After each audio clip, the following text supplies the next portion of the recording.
गुरु प्यारी सात संगत जी, बड़े प्यार से कहिए धन निरंकार जी।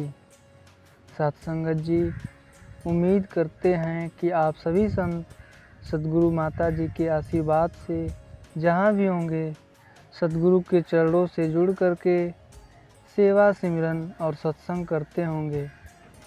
सात संगत जी, आज के साखी का नाम है अच्छाइयों पर नज़र। सात संगत जी, एक बार की बात है, किसी राज्य में एक राजा रहता था जिसकी केवल एक टांग और एक आँख थी। उस राज्य में सभी लोग खुशहाल थे क्योंकि राजा बहुत बुद्धिमान और प्रतापी था। एक बार राजा के विचार आया कि क्यों न खुद की एक तस्वीर बनवाई जाए। फिर क्या था, देश विदेश से ढेर सारे चित्रकारों को बुलवाया गया और एक से एक बड़े चित्रकार राजा के दरबार में आए। राजा ने उन सभी से हाथ जोड़ करके आग्रह किया कि उसकी एक बहुत सुंदर ही तस्वीर बनाई जाए जो कि राजमहल में लगाई जाएगी।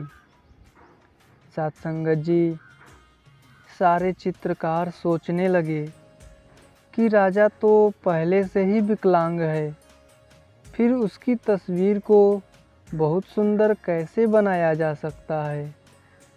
यह तो संभव ही नहीं है, और अगर तस्वीर सुंदर नहीं बनी तो राजा गुस्सा होकर हमें दंड देगा। यही सोच सोच करके सारे चित्रकारों ने राजा की तस्वीर बनाने से मना कर दे रहे थे।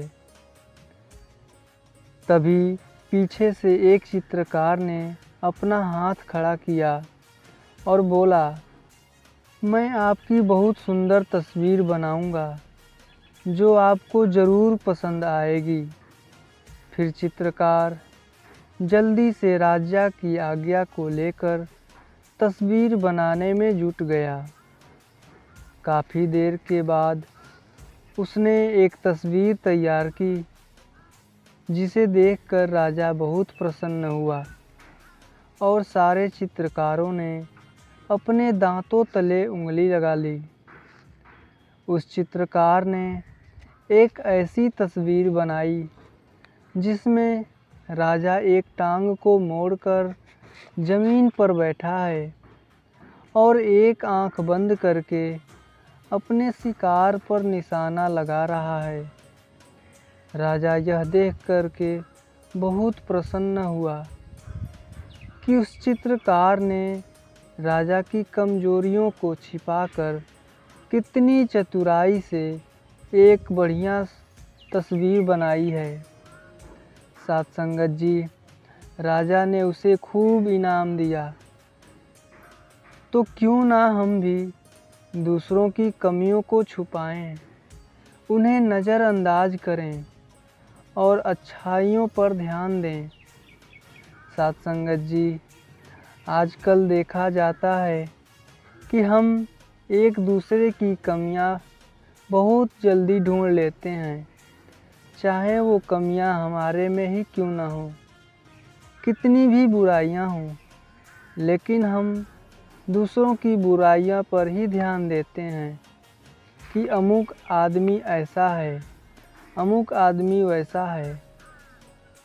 कहने का भाव यह है कि हमें नकारात्मक परिस्थितियों में भी सदैव सकारात्मक सोच रखनी चाहिए और किस तरह हमारी सकारात्मक सोच हमारी समस्याओं को हल करती है। तो सात संगत जी, उम्मीद करते हैं कि आज की यह साखी आप सभी संतों को ज़रूर पसंद आई होगी। फिर मिलते हैं ऐसे ही अगले साखी में। सात संगत जी, बड़े प्यार से कहिए धन निरंकार जी।